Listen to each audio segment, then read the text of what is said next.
Jangan lupa subscribe. Bismillahirrahmanirrahim. Assalamualaikum warahmatullahi wabarakatuh. Alhamdulillah, panjat syukur kita kepada Allah SWT dapat kita bertemu sekali lagi untuk pembelajaran tingkatan 5 bagi subjek Tasawur Islam KSSM pada tahun ini. Apakah yang kita ingin pelajari pada hari ini? Persoalan saya lontarkan kepada anda semua. Apakah anda pernah mendengar dalil yang berbunyi wa ahallallahu al-bay'a wa harrama riba? Kemungkinan besar anda sering kali mendengarnya daripada para asatizah sebelum ini, yang bermaksud sesungguhnya Allah menghalalkan proses jual beli dan mengharamkan riba. Apakah kaitan dengan pelajaran kita hari ini? Ayo kita lihat. Dalam konteks, apakah yang disebut di situ adalah dihalalkan jual beli dan diharamkan riba? Ini meliputi bidang ekonomi dalam kehidupan manusia. Apa yang kita nak pelajari hari ini adalah pelajaran yang pertama yang berbunyi sistem ekonomi Islam. Standard kandungan iaitu memahami konsep asas sistem ekonomi Islam dan melaksanakan tuntutannya dalam kehidupan. Ustaz ingin fokuskan kepada dua standard pembelajaran pada hari ini. Standard yang pertama diharapkan para pelajar dapat menyatakan konsep asas dalam sistem ekonomi Islam, dan yang kedua adalah menjelaskan prinsip-prinsip asas dalam ekonomi Islam. Untuk makluman anda semua, standard pembelajaran sebenarnya ada 6 bagi pelajaran pertama. Namun untuk kali ini, saya hanya ingin fokuskan kepada 2 dan seterusnya kita akan pelajari bagi sesi yang kedua dan juga yang ketiga. Untuk standard yang pertama, apakah itu konsep asas sistem ekonomi Islam? Yang dimaksudkan dengan ekonomi Islam ialah ilmu yang digunakan oleh manusia bagi memenuhi keperluan ekonomi individu dan juga masyarakat, berteraskan aturan syariat Islam serta mencegah ketidakadilan dalam pemerolehan dan penggunaan sumber. Seterusnya kita lihat, apakah asas-asas sistem ekonomi Islam? Asas sistem ekonomi Islam terdapatnya 3. Baik, yang pertama, asasnya adalah mengiktiraf pemilikan harta individu. Islam mengiktiraf pemilikan harta individu. Asas yang kedua, mengelola harta yang dimiliki menurut syarak. Contoh mudah kita lihat dalam kehidupan kita. Dalam urusan pusaka sekalipun, Islam menggariskan dengan pelbagai cara dan kaedah yang berteraskan Islam. Dalam urusan jual beli, Islam mengelola urusan jual beli dengan baik. Sekiranya kita teliti dengan lebih mendalam, Islam mengelola setiap urusan ekonomi umat Islam dalam keadaan yang sangat teratur. Itu asas yang kedua. Asas ekonomi Islam yang ketiga adalah mengagih harta dalam kalangan masyarakat dengan adil. Tengok sendiri dalam kehidupan kita, dalam kita mencari rezeki, Islam mengajar kita untuk membayar zakat. Lihat di situ, pengagihan yang diaturkan oleh sistem ekonomi Islam sangat cantik. Inilah 3 asas sistem ekonomi Islam. Saya ulangi, yang pertama mengiktiraf pemilikan individu, yang kedua mengelola harta yang dimiliki menurut syarak. Dan yang ketiga, mengagih harta dalam kalangan masyarakat dengan adil.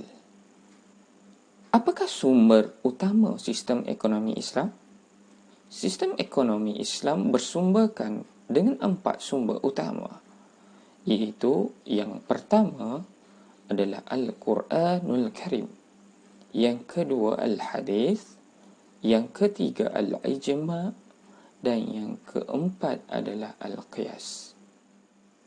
Seterusnya, kita berpindah kepada standard pembelajaran yang kedua, iaitu prinsip-prinsip asas sistem ekonomi Islam. Untuk prinsip asas sistem ekonomi Islam, ada 6 perkara yang kita akan bincangkan. Ada 6 perkara. Baik, kita lihat satu persatu. Prinsip asas sistem ekonomi Islam yang pertama adalah berprinsipkan akidah, syariah dan akhlak Islam sebagai teras. Dalam berekonomi, kita jadikan akidah, syariat dan akhlak Islam sebagai teras utama. Apa yang dimaksudkan dengan perkara tersebut? Yang pertama, penghayatan iman kepada Allah SWT dan hari akhirat, serta memahami peraturan syariat dalam kegiatan ekonomi. Dan yang kedua, akhlak Islam hendaklah sentiasa diamalkan ketika berinteraksi dalam kegiatan ekonomi. Lihat, apakah prinsipnya? Prinsipnya, kita menjadikan akidah, syariah dan akhlak sebagai teras dalam urusan ekonomi kita. Baik, prinsip yang kedua Islam tekankan adalah manusia sebagai khalifah. Apakah yang dimaksudkan? Iaitu Allah SWT ialah pemilik segalanya, manakala manusia adalah pemegang amanah Allah SWT dalam memakmurkan kegiatan ekonomi. Dan seterusnya, makhluk-makhluk lain diciptakan oleh Allah untuk memenuhi segala keperluan manusia. Kita pindah prinsip asas ekonomi Islam yang ketiga, pekerjaan dan ganjaran. Dalam sistem ekonomi Islam, prinsip yang ketiga adalah pekerjaan dan ganjaran. Manusia dianjurkan untuk berusaha dan bekerja untuk menjana pendapatan.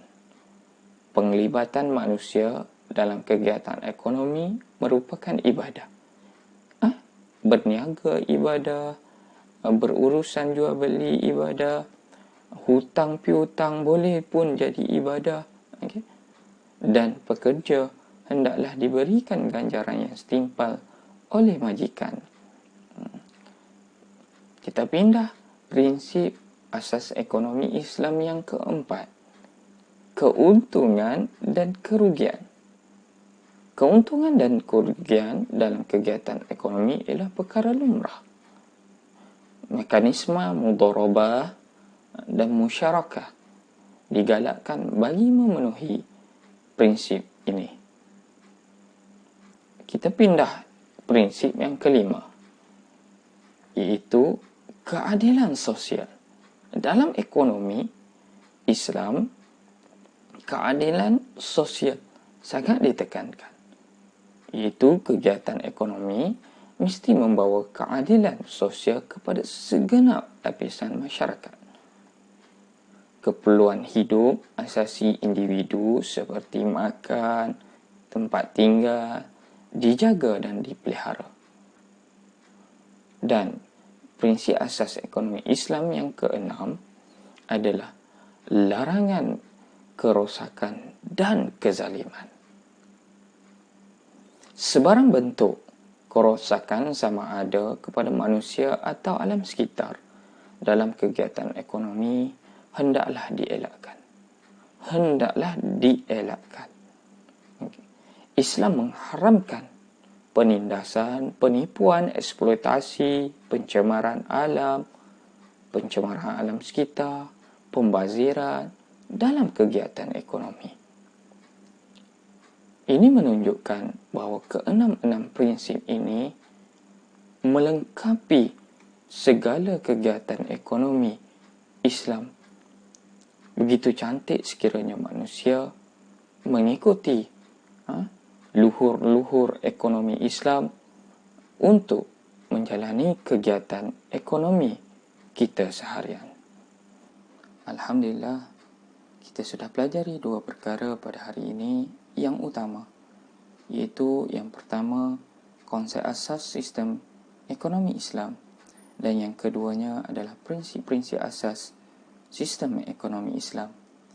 Dengan itu saya berharap anda semua dapat memahami dengan baik, dan silalah buat ulang kaji untuk lebih memahami lagi pelajaran kita pada hari ini.